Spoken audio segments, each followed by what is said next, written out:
Hello everybody, it's that college football guy here with another video. Time for, yes, another schedule preview.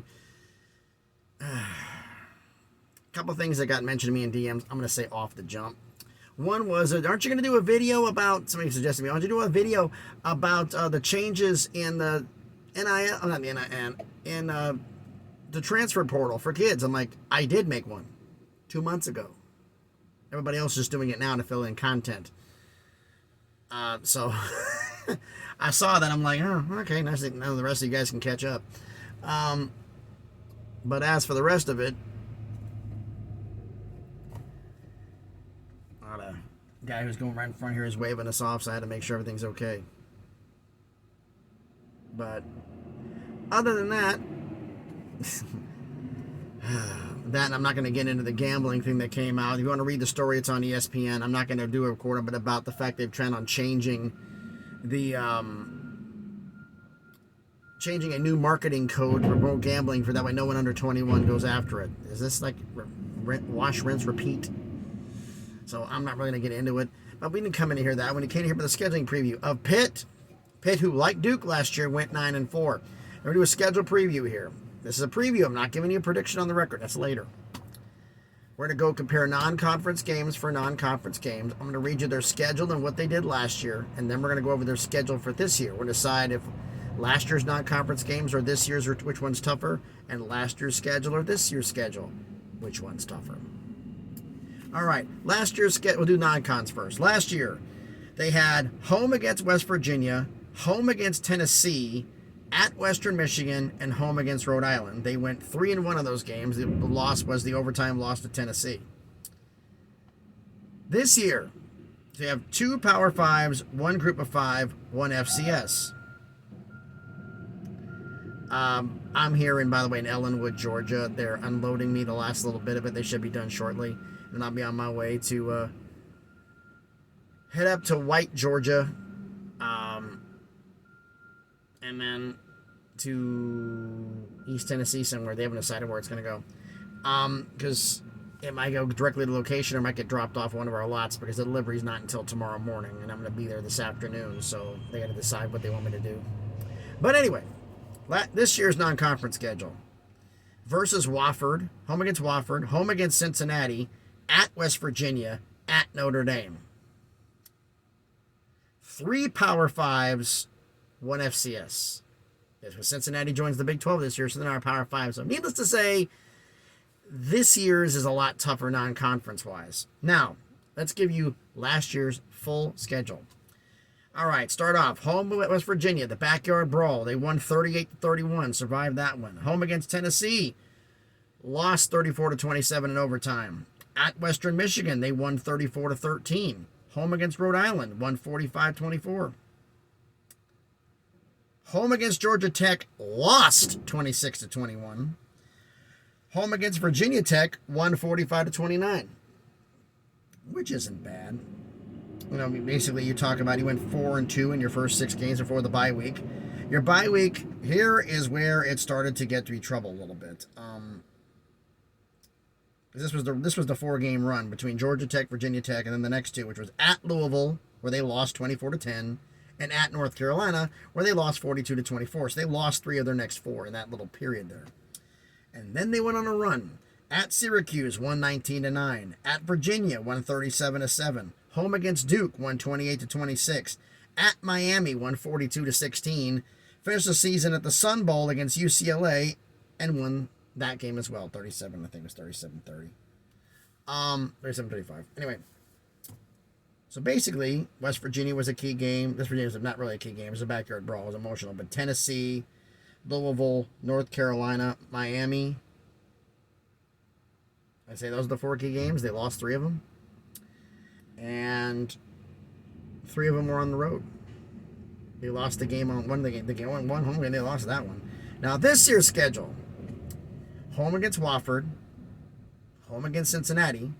At West Virginia. You beat them by a touchdown late last year, but we'll see with the new offenses, both sides. We'll see how this goes. Home against North Carolina. You lost to them at North Carolina last year. You got blown out, so let's see how that goes. Drake May didn't leave. He's still there. At Virginia Tech. Last year you blew them out at home, but now you got to go on the road. And you get a bye week.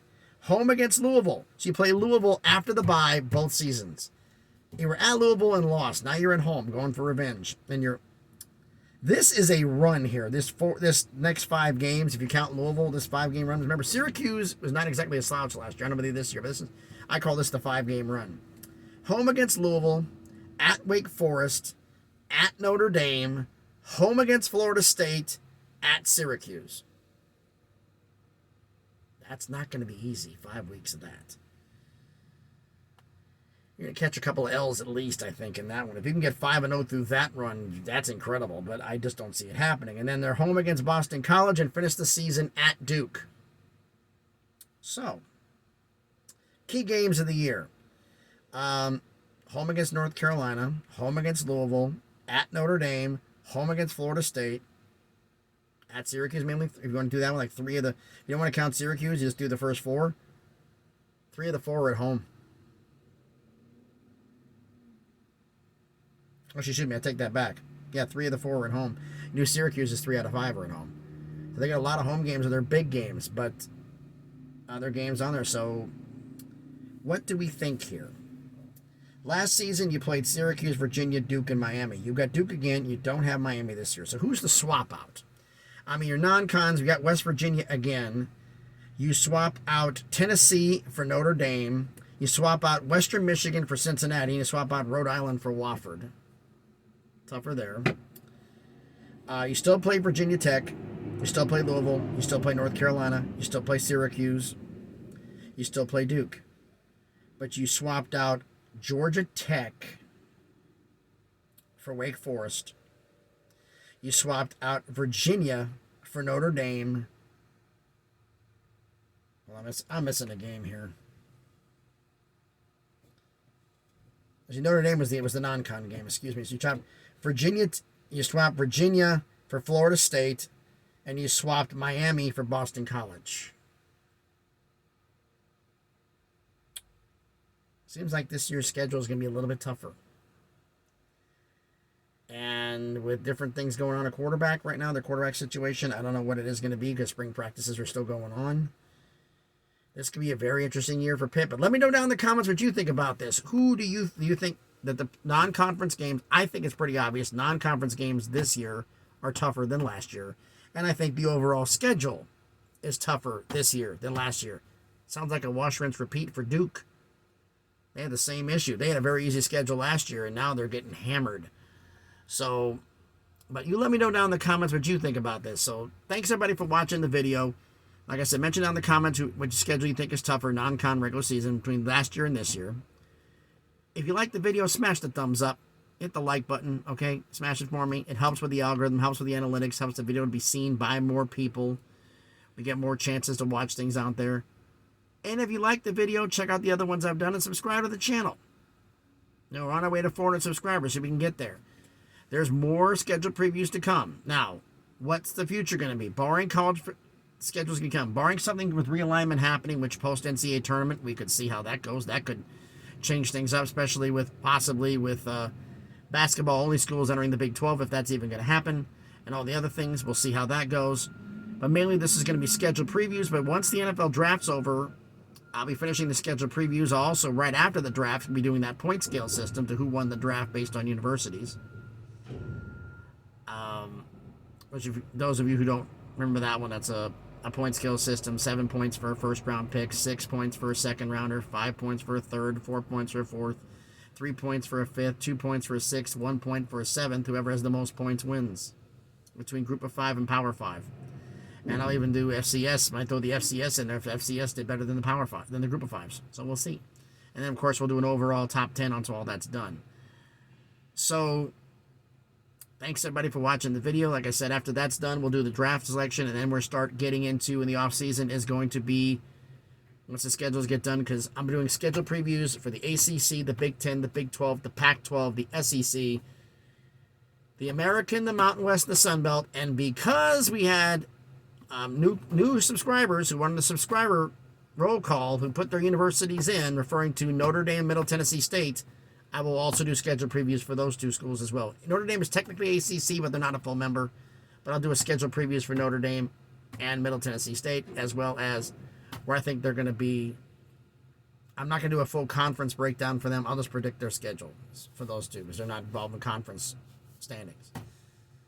But yeah, once I get all those done, we'll do schedule previews, break down who's going to win the conferences. I'll make my predictions for who's going to win each conference and who's going to be going to the college football playoff and who I think the national champion is going to be, which of course will be right before the start of the season. So thanks everybody for watching the video. Hope everybody has a great Tuesday. As I try not to get hit. Okay, you did a great job. You didn't hit me. Thanks everybody for watching the video. Be safe out there and please be good to each other.